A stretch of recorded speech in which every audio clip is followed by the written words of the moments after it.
They said they were from a foreign land. Okay, so disguised themselves as being worn out. What else did they do?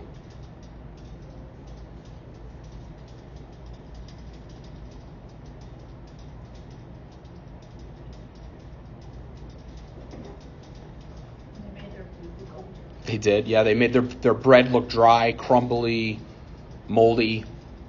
Kind of like, here, look at our bread. Look how old and bad it looks. It was hot biscuits when we left, and now it's, just terrible. What else did they do?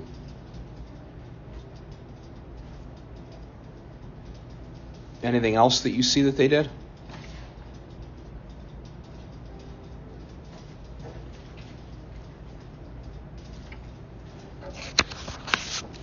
They had the worn out sandals, the shoes. They had them worn and patched. They had their clothing that they did the same thing to. They did the bread. And then they said they'd come from a faraway place, right?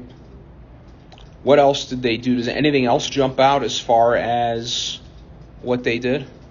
Anything they said besides that when they were interacting that jumps out at you?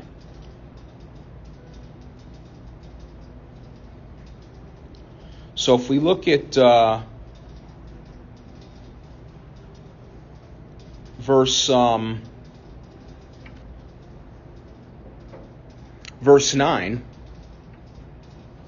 notice that they refer to themselves as your servants. So they take on this humble, kind of groveling position of service. They don't come and present themselves as equals from another nation. Your servants have come. And it says that we have heard of your fame, the fame of the Lord your God, from far away. So they use flattery. They come in and they go, hey, we've heard about your God. We're here to serve. So they flatter these guys on top of it. Not only do they show up looking pathetic, worn out, ragged, stale bread, but they use flattery. They say, hey, we heard about the fame of the Lord your God, and we've come from far away. And so they use that on top of it. And then the other thing, I don't know, did he mention it in the article or not? On the Gibeonites. He might not have put it in the article. The other thing that they did that was interesting is that the battles that they mentioned when they were talking to the nation of Israel was that they had heard about the victory at Sihon and at Og. So they only referenced the old battles before they crossed the Jordan. Like they had been traveling a really long time. They didn't know all the latest stuff. They didn't mention Jericho. They didn't mention Ai because they wanted to appear to be out of the loop. If, they had said, hey, we just heard about Jericho and Ai, I'd be like, well, how do you know about that? Because you came from a faraway place. How would you know? So they even act like their information's a little out of date. So they've got the full kind of deception package locked up in every way, shape, and form. The information, the clothing, the act, they're selling it. They got it all. If you were the Gibeonites, and the G and the rest of these is Gibeonites because I got tired of writing Gibeonites. So it was like, I don't want to write that word like 6 times. We're just going to go with a G. So if you were the Gibeonites, what would you have done? Who in here, if you were a Gibeonite, what would you have done? Darren, if you were a Gibeonite, what would you have done in this situation? So you're the Gibeonites, and you've heard that Israel has come, and news is out that they're here to take the land and kill everybody. You've heard about Jericho, you've heard about Ai, you know that they're wiping people out left and right, they're, hanging kings on trees, it's on. And so you got to figure out what to do. If you're the Gibeonites, what's your strategy in dealing with Israel? Would you have done this, something else? What would you have done? Have to think about it. Anybody else? There's no wrong answer here. I just said, if I'm thinking about me personally, I'm just run away. Get away, basically. So you would have gone to Egypt, like Abraham. Every time there was trouble in the land, you would have gone and sojourned in Egypt, maybe? Headed the other way? The whole group, that could be a little bit different. You might look at, trying to fight, but That's a good answer to get out of Dodge. I mean, for sure. Like, just Time to hit the road.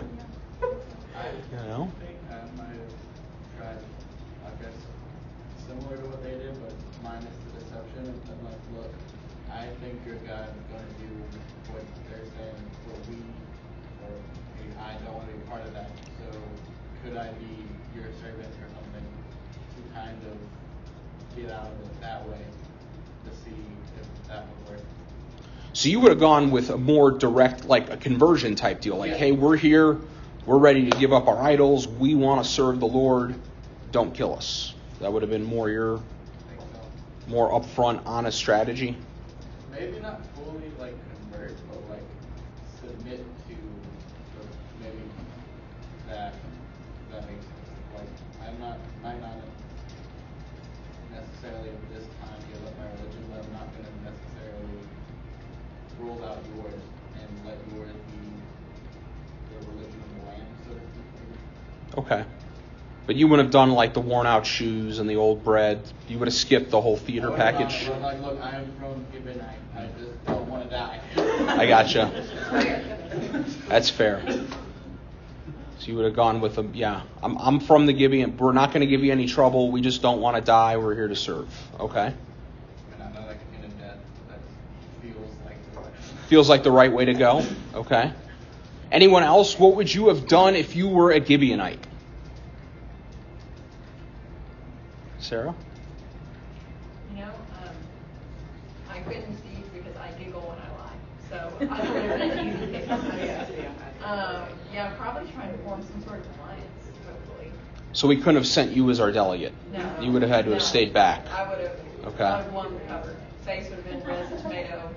Gotcha. Whole 9 yards. You couldn't have done it. So probably some sort of alliance. Okay. So you would have pitched an alliance. All right. So do we know what their culture was like? We know from what the Lord says that this entire area is wicked.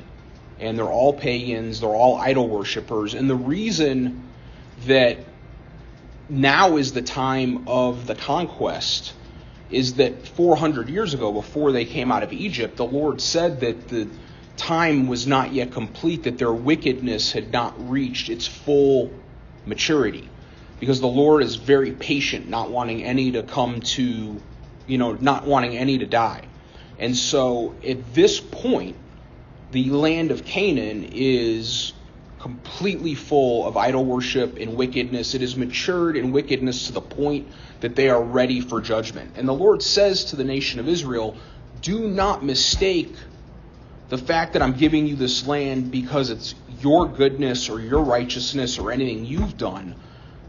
You are getting it because of the wickedness and the foulness of the people that are in the land. He's using them as an instrument of judgment, just like eventually he'll use the wicked Babylonians as an instrument of judgment on the nation of Israel. And so we know that from that they're bad dudes, that they're not good people, and the Lord has marked them for judgment. So. I mean, unless it's weird, change my heart, I'd probably do what he did. Yeah, I would think, as a Gibeonite, that, there's no ground rules here. You don't really have a strong moral compass. I would think that probably as a Gibeonite, that's like they had a good strategy. I could totally see that. Like, this makes sense. And they did a good job. They're alive. And it's interesting that they wind up as servants at the temple, woodcutters and water drawers. And there's a block of them that go into captivity in Babylon and wind up coming back with the nation of Israel after the captivity. So some of these people wind up converting and knowing that the Lord is God, and it goes beyond them just being servants. So at some point, some of them actually become converts, which is really great. A testimony that the Lord is available to anyone that calls upon his name. So, do you think that the Gibeonites story parallels Rahab's faith experience? Why or why not?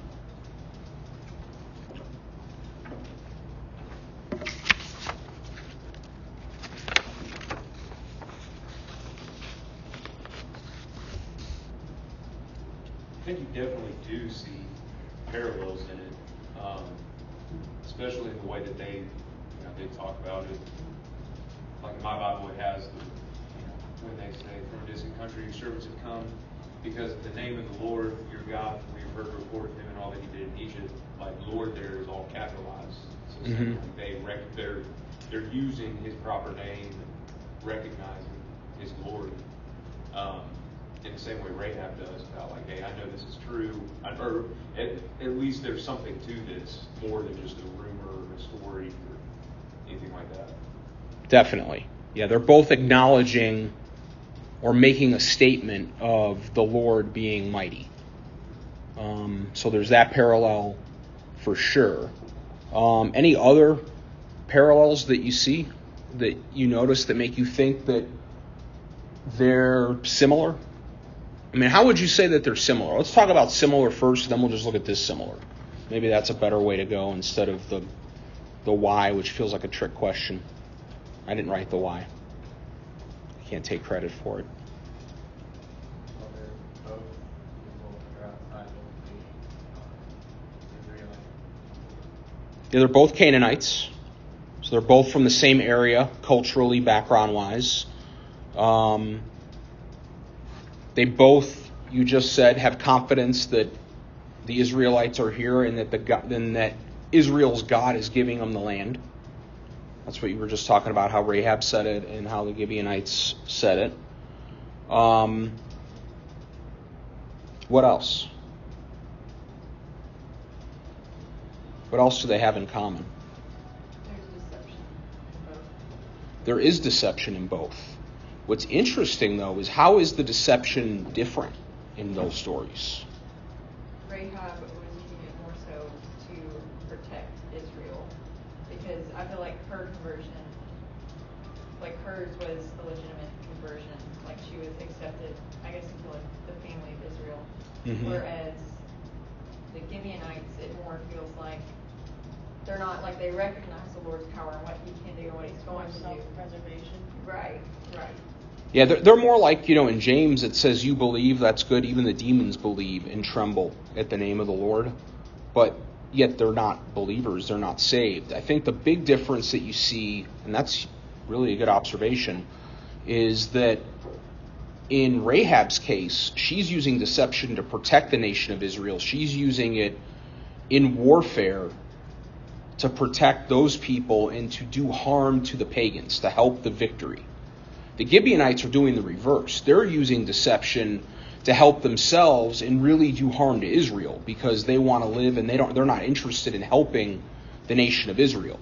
So they're both using deception, but one is for the glory of God, if you will, with Rahab and his people. The other is for themselves, for their self-glory or for their self-preservation.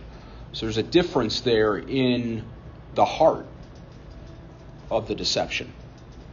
Both deception, but what's the heart behind it? And then I think the other thing is you see is that they both had fear of the Lord. They both knew that there was fear. Rahab talks about fear has fallen over the city. The confidence has gone out of the men. And so you see the Gibeonites, they're afraid too.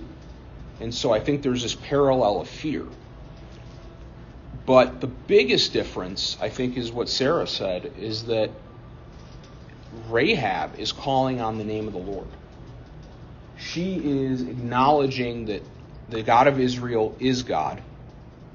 That she is a believer and she is helping the nation of Israel, and she is saying, protect my family, your God is God. And so she's calling on the name of the Lord, just like Ruth did in her story. The Gibeonites are not doing that. And so, yes, there's a lot of parallels in terms of how they behave, but the heart of the two groups is very different. The heart of Rahab is the heart of a believer seeking the Lord. The heart of the Gibeonites is a group of pagans seeking to survive. They might be using the same tactics, but they come from a very different spot. And we read in the Bible that the Lord judges the heart. And in Proverbs, a man's ways are right in his own eyes, but the Lord sees the heart. And so that's the big difference in them. Is you can't really call them the same thing because the motive. inside the two of them is very different. So that would be what I would say on that.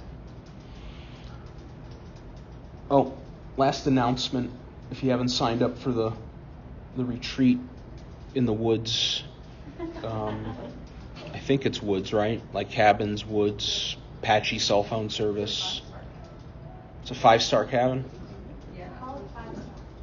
I don't think... I looked at the photos. I wouldn't call it a 5-star cabin. It looks nice, but I wouldn't call it a 5-star cabin. The name of the place is 5-star. Oh, okay. So they knew they couldn't get the rating, so they just made it that as their name. I got you. That makes sense. Deception. Yeah. They went a little Gibeonite on the deal. Yeah.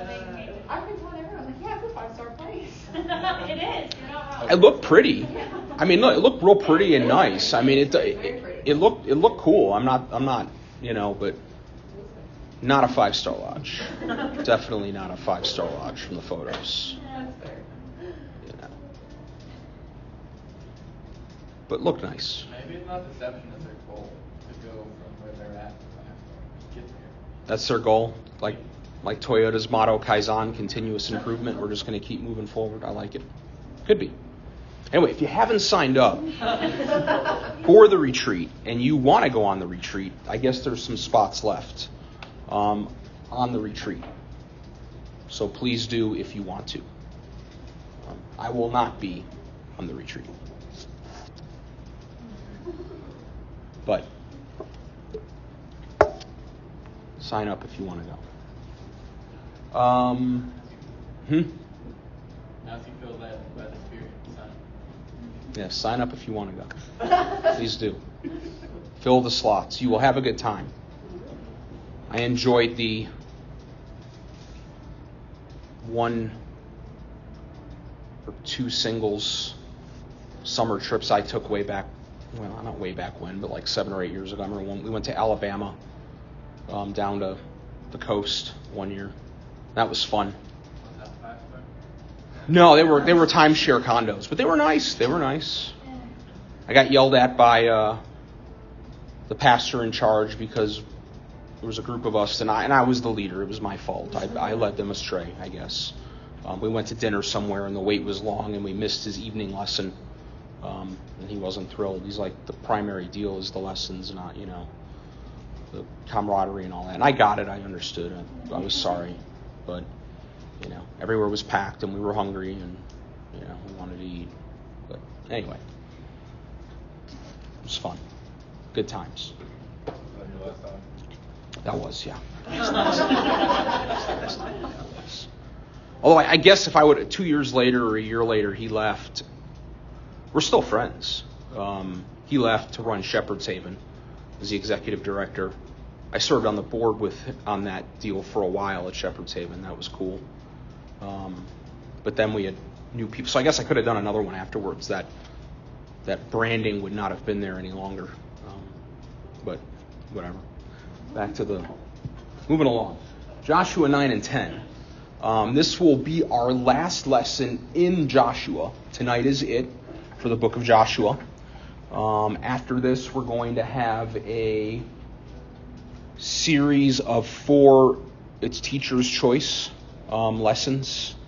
One of them we are converting into a pool party next week at Natalie's house because it's the 4th of July weekend, and you don't really want to be in here on the 3rd of July, or you want to be at the pool, and I understand. I want to be at the pool. So we're going to go to the pool. I will do a brief lesson, like a lessonette, mini. But we'll probably be, for these 4 weeks coming up, in Proverbs. We're going to kind of do a little mini series in Proverbs. And then I think in the fall we might do something more in depth. But we're going to look at Proverbs because Proverbs are fun and informative, useful. So that's that. Who would like to pray before we read some scripture?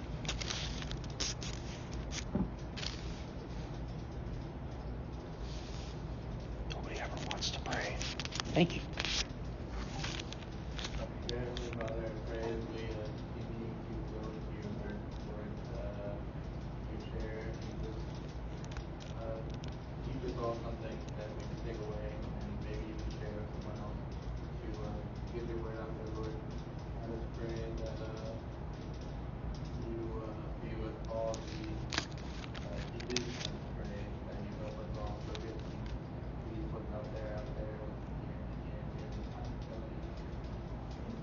Amen. Okay, so tonight we're going to look at chapters 9 and 10. So we already looked at the Gibeonite situation a little bit here with the opening article, which kind of takes us through most of chapter 9. We see the Gibeonites, they do their deception, they enter into a covenant. The big mistake we see is the same mistake that Joshua made before the Battle of Ai. He did not consult the Lord. It was something we kind of talked about last week at the end, how, the second time around they consulted, they read the law, they come off really strong. It's amazing that right after this experience of rereading the whole law, having the victory, the whole deal, the next day, we get into a situation where, again, Joshua does not consult the Lord. And so it's a reminder to us of just, how critical it is, even when you're in a place of spiritual victory, that you cannot let your guard down, because Satan is constantly on the prowl ready. And the minute you drop your shield, the minute you take off your armor, the minute you're like, we got that one, there's going to be a challenge that, if you're not ready for, he's going to get you. And so the Gibeonites are that story. And so they enter into this covenant and they do this deal. I was listening to an old Adrian Rogers sermon on this section from the 70s. And one of the things he mentioned about the Gibeonites and their motives is potentially we see that all of these kings came together to form an alliance, kind of like, like we did with England and Russia to, in World War II. They form this, as 5 kings get together and form an alliance. But we don't see the Gibeonites listed in there as part of that alliance package. And when you look at a map and you look at these 5 kings and their land, and then you look at where Israel was, the cities of the Gibeonites were kind of in between. And so from a strategy standpoint, you could think that potentially these 5 kings were forming their alliance and they needed time to get their troops together, and maybe they figured, well, they'll have to deal with the Gibeonites. That'll give us some time, and let the Israelites kill them off, and battle them and weaken them, and we'll get together on our alliance deal. And so the Gibeonites were kind of left alone. They got this group that's forming an alliance together over here. They got Israel over here. And so they decided to go their own way and form an alliance with Israel as an attempt to survive, which you see in chapter 10. The king is real nervous when he finds out that Gibeon had made peace, because they were a great city. And so that all of a sudden changes the tactics on the ground, the situation on the ground for these kings that they're doing. And so they got to figure out what to do. So clearly they were not expecting Gibeon to enter into an alliance with Israel. That was not what their expectation was. They were surprised by it. The king Adoni-Zedek, which actually means Lord of Righteousness, ironic since he is the guy leading the charge against the nation of Israel. He's not righteous. He's got the funny name that he's like the anti-king of righteousness, but that's his name. It's kind of like one of these amusing little factoids. It's all branded. Right, yeah. And so anyway, he's nervous when he hears, because they're big cities and they were mighty. And so all of a sudden they hit the panic button like, hey, we got to do something. So they weren't expecting this alliance. They were expecting Gibeon to be fighting it out with the Israelites. And I think they thought that, hey, these are 4 mighty cities. They're going to be hurting Israel. That'll give us some time. You can read between the lines and see that this changes the strategy on the ground for these other kings. And so let's read a few little sections here. I don't want to read it all because it's a lot of scripture, and I don't think we want to be here for that long. I'm reading it. But who would like to read chapter 10, verses 5 through 7? Who wants to read 5, 6, and 7? I'll read those. Okay. Therefore the 5 kings of the Amorites, the king of Jerusalem, the king of Hebron, the king of Jarmuth, the king of Lachish, and the king of Eglon gathered together and went up. They and their armies encamped before Gibeon and made war against it. And the men of Gibeon sent to Joshua at the camp of Gilgal, saying, Do not forsake your servants. Come up to us quickly. Save us and help us. For all the kings of the Amorites who dwell in the mountains have gathered together against us. So Joshua ascended from Gilgal, he and all the people of war with him, and all the mighty men of them. All right, and who would like to read verses 8 through 11? I got it. Okay. And the Lord said to Joshua, Do not fear them, for I have given them into your hands. Not a man of them shall stand before thee. But Joshua came up from them suddenly, having marched up all night from Gilgal. And the Lord threw them into a panic before Israel, who struck them with a great blow at Gibeon, and chased them by way of the ascent of Beth-horon, and struck them as far as Azekah and Makkedah. And as they fled before Israel, while they were going down the ascent of Beth-horon, the Lord threw down large stones from heaven on them as far as Azekah, and they died. There were more who died because of the hailstones than the sons of Israel killed with the sword.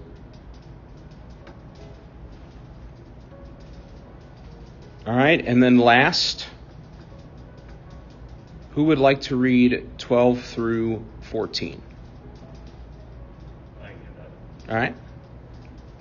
At that time, Joshua spoke to the Lord in the day when the Lord gave the Amorites over to the sons of Israel.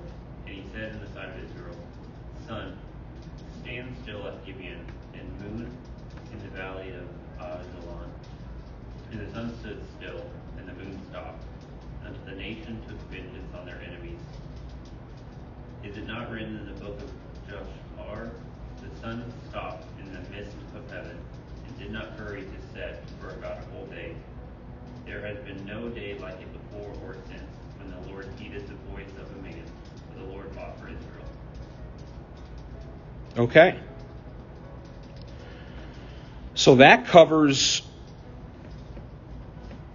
the bulk of the situation. From here, after this, we're going to see Joshua for the rest of the chapter just knock out one king after the next, and they're going to have complete victory.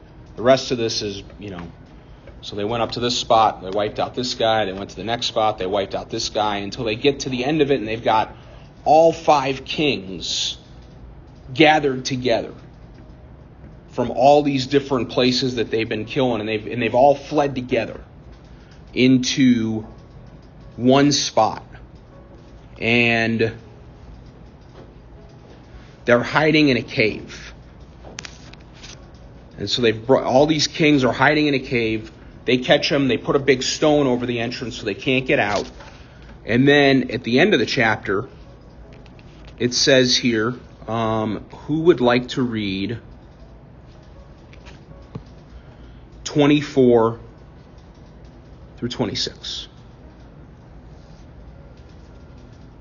Katie, would you like to read 24 through 26? Sure. And when they brought those kings out to Joshua, Joshua summoned all the men of Israel and said to the chiefs of the men of war who had gone with him, Come near, put your feet on the necks of these kings. And they came near and put their feet on their necks. And Joshua said to them, Do not be afraid or dismayed. Be strong and courageous, for thus the Lord will do to all your enemies against you in fight. And afterward Joshua struck them and put them to death, and hanged them on 5 trees. And they hung on the trees until morning. We also read verse 42.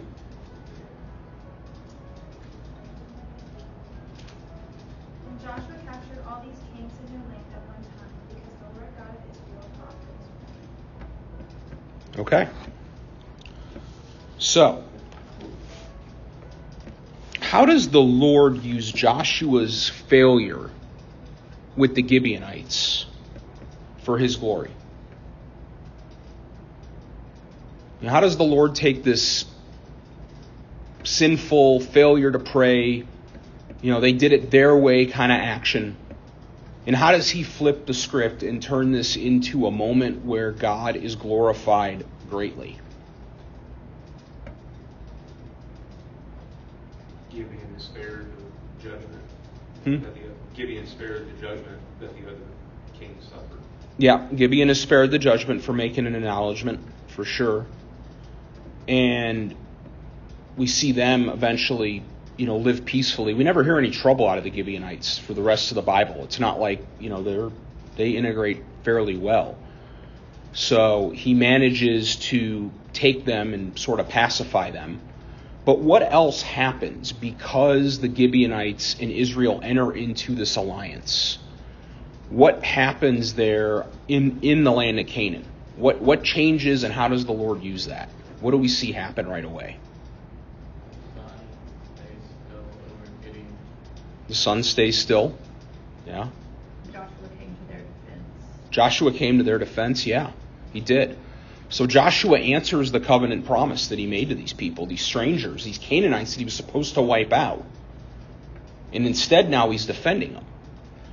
But notice that originally when they were going into the land, the plan was that they were going to be slugging it out, city by city, village by village, conquest.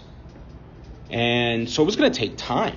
I mean, you're talking about, they got to conquer all these different spots, and there's all this work to be done, and they're going to have to go into battle with all these different people. But instead, we see that the Lord uses this alliance with Gibeon to strike fear into the heart of these kings. It says in verse 2 that he feared greatly. Adoni-Zedek, the king of Jerusalem, feared greatly, and therefore, because of that fear, in verse 3, he sends word to these other kings saying, "Come up and help me. Let us attack Gibeon, for it has made peace with Israel." So their entire battle strategy changes. Before this, these kings were waiting. They were playing the defense game. Let them come to us, and we'll deal with them as they come. They're not united. They're not together. They're just sort of waiting it out. All of a sudden, because of the Gibeonite alliance, these kings spring into action and they form a massive alliance. And this alliance, this is going to allow Joshua to fight all of them right away at one time in this whole big, massive battle that we're going to see. And it allows them to essentially conquest the bulk of the land of Canaan in the course of a very short window, a couple days, weeks, however long it took to walk through this whole area and take it. And so we see this massive acceleration of their conquest because of this man-made alliance. So the Lord takes this alliance that they made out of their own mortal, sinful failure to comprehend. I didn't consult with the Lord. And he turns it into a moment where not only does he not punish the nation of Israel, but he turns it into a moment where he gives them an enormous victory out of it so that everybody knows. So he turns it into a huge victory for the nation of Israel and for God. He's going to use it as a story that still we remember. This is one of the greatest Bible stories that there is, that we remember the day that the sun stood still. The double day. It's something that's still talked about, and we'll kind of dig into it here in a minute. So, how does the Lord assist Israel in the victory? What are the two big things that we see the Lord do during the course of this battle to help them win? How does he put his finger on the scale, as it were, to, The stones, yeah. First of all, the hailstones. So that's a biggie. It says that more of the enemy was killed by the hailstones than by Joshua's army. And notice that the hail, it's like smart bomb hail, because it's only landing on the enemy troops. We don't see Joshua's troops coming under it. Imagine this hailstorm coming down, and it's like, has anybody ever been like in Florida or Hawaii, or where, sometimes you'll see like literally it's storming on one side of the street and then it's completely sunny right across the street? Has anybody ever experienced that? It's wild, isn't it? You're like, how is it raining? You don't really see that. I've not seen that in Memphis, really. Maybe it's happened here. I don't know. But you go to some of these places and you see like huge rain, totally dry, and you're like, wow, how's that possible? Or even sunny. Yeah, and sunny, right? Like not even cloudy. Like I remember in Hawaii, you'd see like storming and rain and thunder, and it's all over there, and you're 10 feet away, and it's like, hey, sun's out, and you're like, I didn't know that weather pattern existed, like that was a thing. But that's what's going on here. You've got like laser guided smart hail that's coming down on these enemy troops, and the nation of Israel is not getting hit. And I don't know how big the hail has to be, but it must have been massive to be killing these people. That's some serious hail. Like, that is not the kind that you're just going to get paintless dent removal to pull out of your car afterwards. Like that's total loss hail. Serious. So we see the hail. What's the other thing that the Lord does to help Joshua in his victory besides the hail?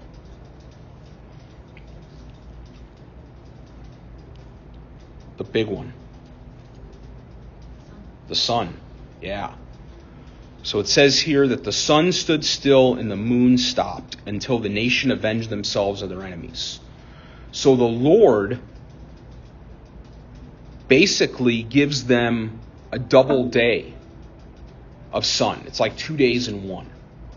So that they can wipe out everybody in one full swoop. Instead of having to chase them down and retreat and all of that, he gives them all of this daylight time to do it. And the nation of Israel must have been exhausted by this point, because we read up in verse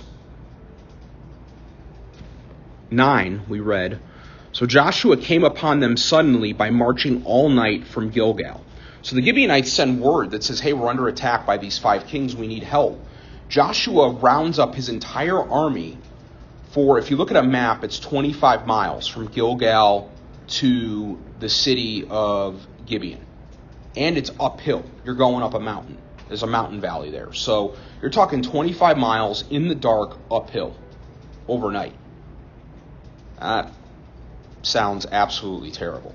Like, in terms of, you got to get a whole army up a mountain in the dark, 25 miles overnight.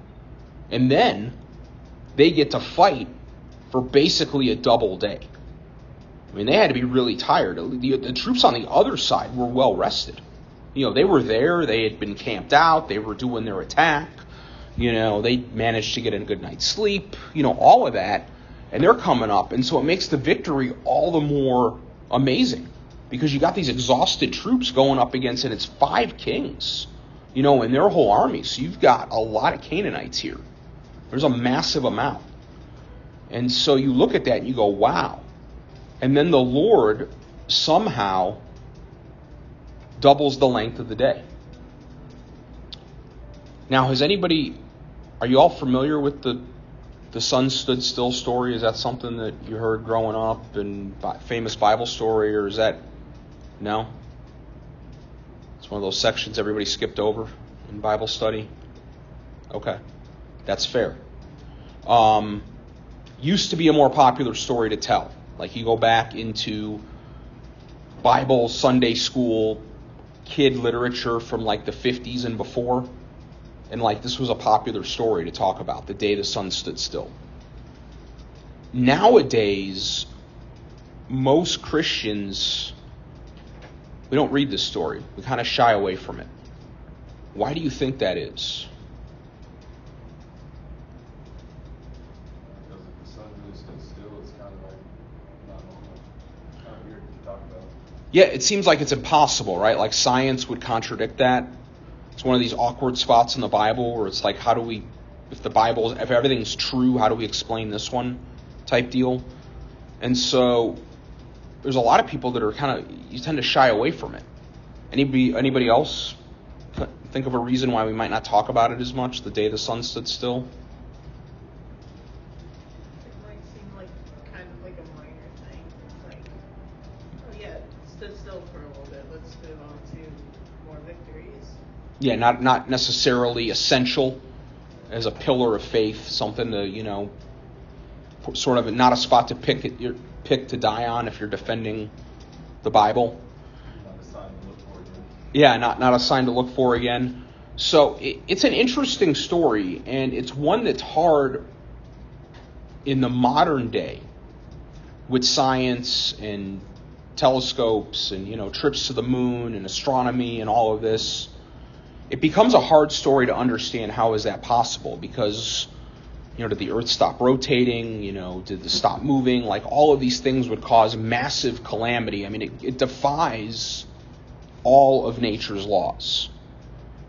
And so it makes it one of these stories that non-believers and people that want to condemn the Bible, it's a story that they'll like to point to and go, well, you say everything in the Bible is true, explain that one.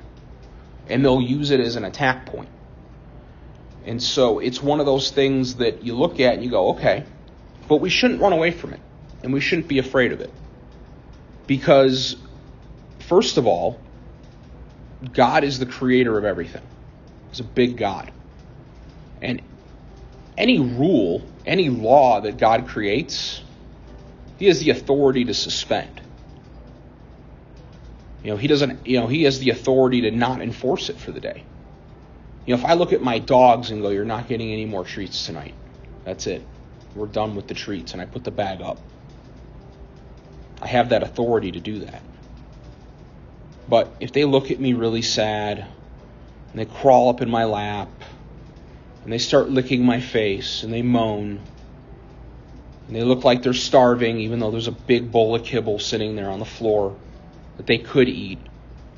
And for whatever reason, I feel an overwhelming sense of extra compassion, or I just want to indulge them, or I want to see them happy.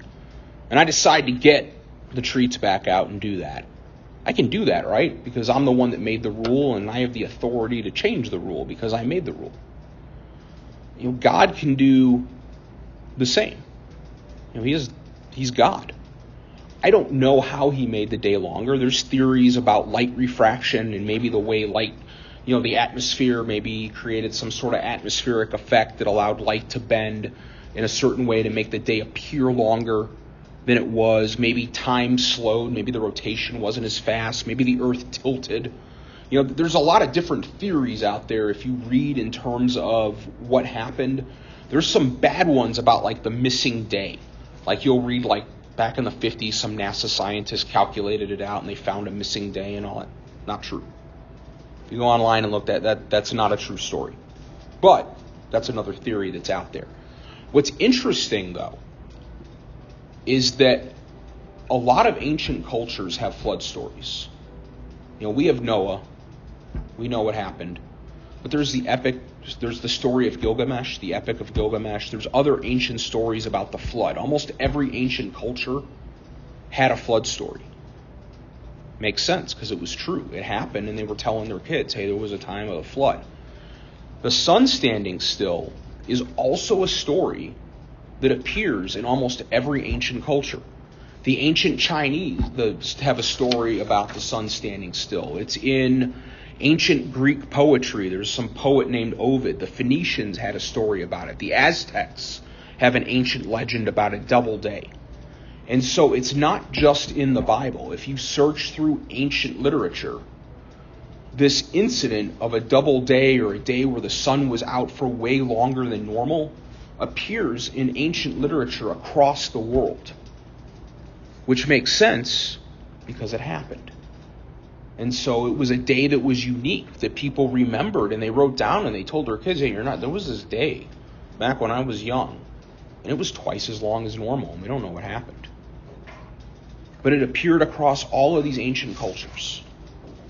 And so you ask yourself, how is it that the same story would appear against all of these cultures for no reason unless it happened? So it seems pretty clear that it definitely happened. I don't know how. One day in heaven we'll find out. But the devil likes to use really big miracles like this as points to confuse and help you be afraid of your faith, to be like, I don't know if I can stand on everything in the Bible. And that's the goal of Satan, is to get you to question something in the Bible. Because if I can get you to question one thing, then all of a sudden everything's up for game. If you don't believe the story of creation, if you're like, oh, that's just an allegory, and yes, there had to be evolution, and you start, you'll hear, I've been around plenty of Christians that don't look at it as literal. And they're like, well, that's just a story, and it's meant to relay a truth, and that the Lord is the creator of everything, or that there was some sort of smart evolution, or that the Lord led evolution, intelligent design. You have these different theories that are out there to try to explain and reconcile the theory of science, which is all evolution is, a theory. There's no evidence behind it. It's not that anybody's ever been able to show an example of it. But they're trying to reconcile. Instead of just going, no, that's the way it happened, and standing on it, saying you can't prove otherwise. But if the devil gets you to question something in the Bible, all of a sudden it becomes a lot easier to get you to question other things. And that's what he's trying to do a lot of times, is attack our faith on that. And so, what does Israel's victory over the Amorites teach us about living in victory today?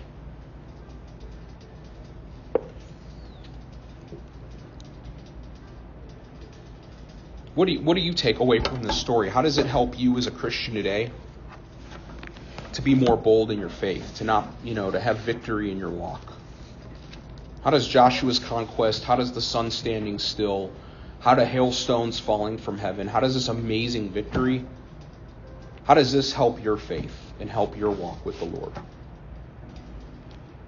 Because that's the main thing we want to take away from Joshua, is that this is a great story of conquest. The whole book of Joshua is about the Lord delivering. Like the mail before it went bad. And things used to show up on time. Neither rain, nor sleet, nor hail, remember?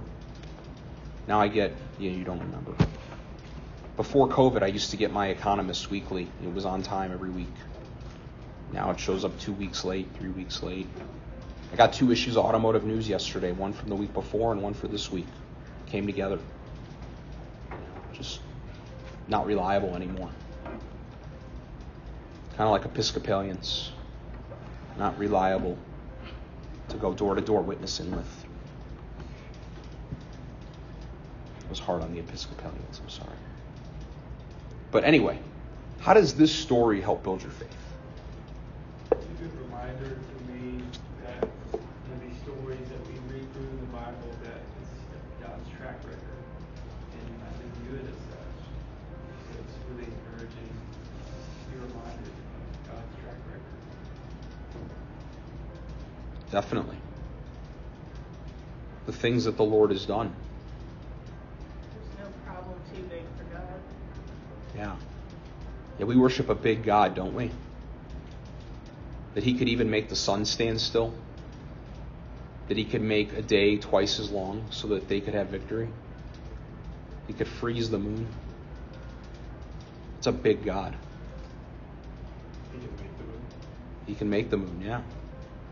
For me, it's the same God. So, kind of like Joshua and the whole situation. Even though I have plans that I want to do, God's still working behind the scenes. So consulting first is what we're talking about. Stay close to God. Amen. I think verse 42 is a good answer to the question as well. That Jesus captured all the kings in their land at one time because the Lord, God of Israel, fought for Israel. Amen. Yet in this story, the Lord tells Joshua twice, do not fear them. In verse 8 and in verse 25. He says, don't be afraid. I've given them into you.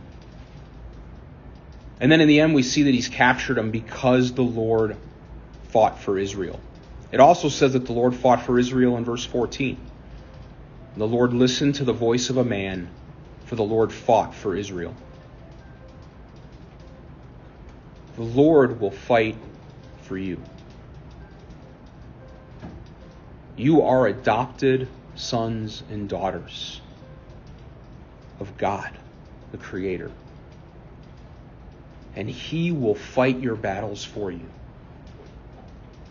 If you will seek Him and you will ask Him what you're supposed to do, all you have to do is walk the path He sets out.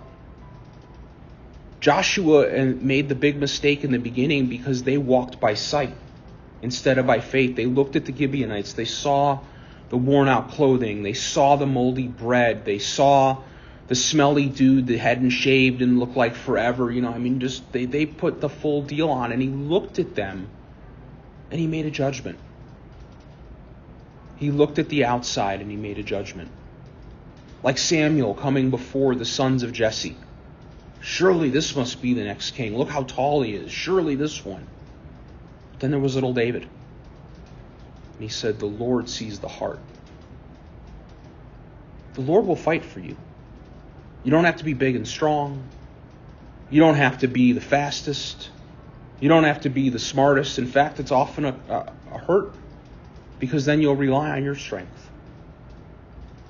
But when you simply seek the Lord, He will fight for you. That's what you want. You don't want to fight the battle yourself. It's exhausting. And you'll lose. But if you'll give it to the Lord, He will fight for you and give you victory. That's what we need to remember when we think about Joshua, is that the Lord fought for them. And He will fight for you too. All right, let's journal. 3 things we learned. Who needs to hear it? And when will you share it?